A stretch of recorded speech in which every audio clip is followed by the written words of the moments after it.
Afterglow Books by Harlequin and Harper Audio present Not So Fast by Karen Booth. Performed by Talon David. For M's. Only you are brilliant enough to help me invent some of the details in this book, and I will gladly brainstorm fictional Formula One drivers with you forever. I love you always.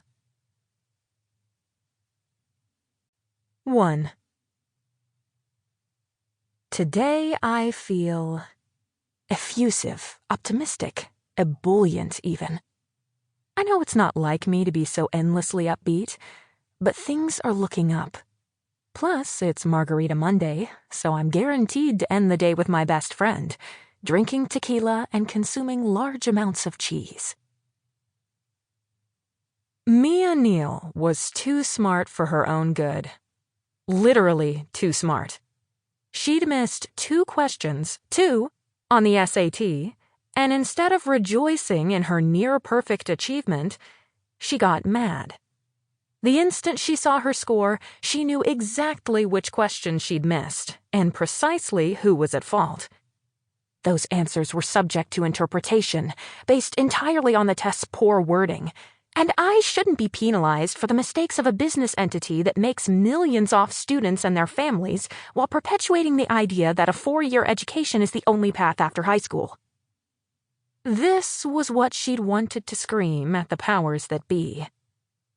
As it turned out, there was no avenue for students to express grievances about test questions, and she was left to live with what had been deemed her shortcoming.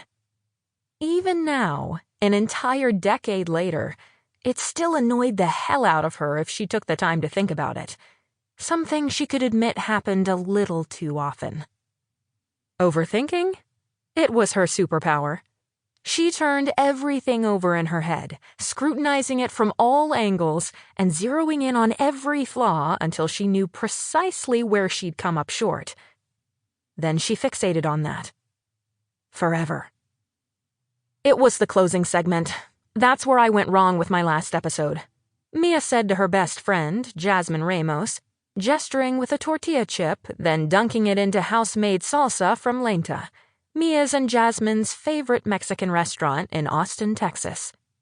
It was the site of their regular Monday dinner date and had some of the best food in town.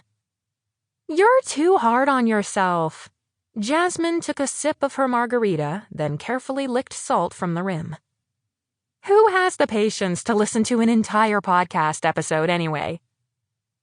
Mia resented the implication on a number of levels. If I do it right, it will require 0 patience.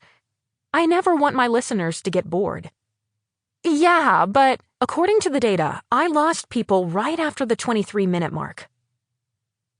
Mia had spent hours that afternoon looking over the latest numbers in her podcast dashboard.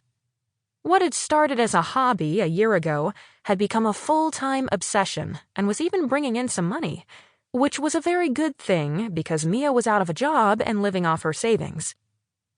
Again. Maybe I should stop talking about things like Ayrton Senna's win in Brazil in 1991, although it was so emotional. His home country, a hard-fought battle, a race he'd longed to win but never had. He was so caught up in the moment. But I worry my listeners might not be interested in the finer points of the history of Formula One. And I worry that I created a monster by suggesting you do this, Jasmine said. Well, you did. And now I can't stop. Mia would never forget that night in her living room when she and Jasmine had a brainstorming session about Mia's possible career paths after she'd taken yet another job that paid a pittance, working in admissions at her alma mater, UT Austin. Everybody has a side hustle, Jasmine had offered that night, 3 beers in. I think you should stay where you are and add something extra. Every side hustle I've tried has never paid off. Plus, people should be able to make a living in this country with only one job. There are too many systemic forces making it hard to get ahead. Okay, but maybe focus on simply doing something so you can keep your apartment and not have the power turned off? I refuse to drive. Sample complete. Ready to continue?